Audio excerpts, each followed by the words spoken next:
दोस्तों, पिछले भाग में आपने सुना कि नैना दिव्यांश को साड़ी पहनाकर औरत बना देती है, फिर उसे 1 दर्जन चूड़ियाँ और पैरों में हैवी पायल पहना देती है और एक शादीशुदा औरत बना देती है।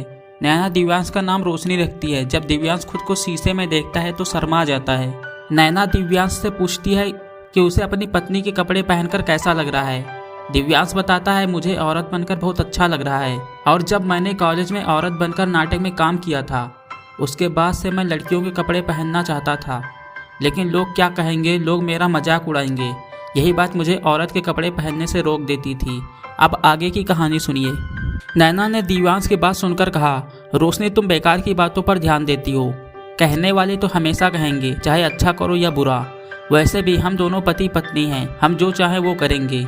अगर आपको मेरे कपड़े पहनना पसंद है तो आप जब चाहो तब मेरे कपड़े पहनकर औरत बन सकती हो। मैं आपके लिए कुछ भी कर सकती हूँ। मैं आपसे बहुत प्यार करती हूँ और आप भी मुझसे बहुत प्यार करते हो, इसलिए मेरा फर्ज बनता है कि मैं आपकी हर छोटी बड़ी खुशी का ख्याल रखूँ। नैना की बात सुनकर दिव्यांश की आंखें भर आईं और नैना को गले लगाकर बोला, नैना तुम कितनी अच्छी हो। नैना बोली, सो तो है, लेकिन रोशनी तुम्हें इस तरह रोने की ज़रूरत नहीं है। मैं तुम्हारा हमेशा साथ दूंगी। दिव्यांश बोला, मुझे मालूम है कि तुम मेरा हमेशा साथ दोगी, ये तो बस खुशी के आंसू हैं। नैना हंसते हुए बोली, रोशनी कल जब मैं तुमसे किचन और घर के सारे काम कराऊंगी तब तुम्हें रोना आ जाएगा और पता चलेगा एक औरत होना कितना कठिन होता है, उसकी क्या जिम्मेदारियां होती हैं। नैना और रोशनी दोनों ने लगभग 1 घंटे तक बातें करते रहे। इसके बाद नैना ने रोशनी की फ़ोटो खींची और रोशनी के मना करने के बावजूद भी नैना ने उसके फ़ोटो कुछ रिश्तेदारों और दोस्तों को सेंड कर दिया। सभी रिश्तेदारों और दोस्तों ने रोशनी की खूबसूरती की तारीफ की। दिव्यांश की साली अपने जीजा जी को औरत के गेटअप में देखकर इम्प्रेस हो गई और अपने जीजा जी और दीदी से फ़ोन पर हंसी मजाक करने लगी। 1 घंटे बाद नैना और रोशनी सो गए। रोशनी को औरतों के कपड़ों में सुकून की नींद आई।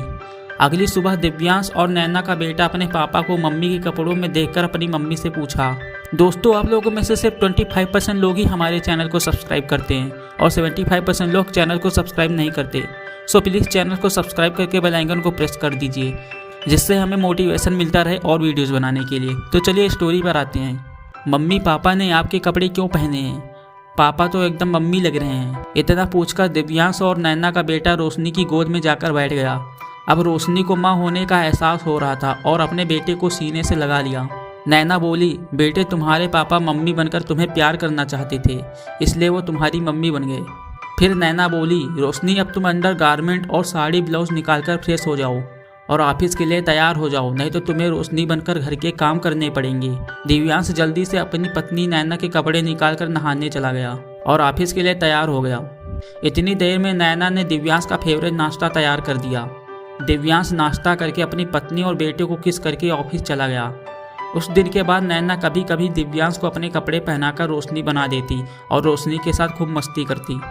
तो दोस्तों, ये स्टोरी का आखिरी पार्ट था। आई होप आपको ये पसंद आया होगा और ऐसी ही मज़ेदार स्टोरी सुनने के लिए हमारे चैनल को सब्सक्राइब कर लीजिए।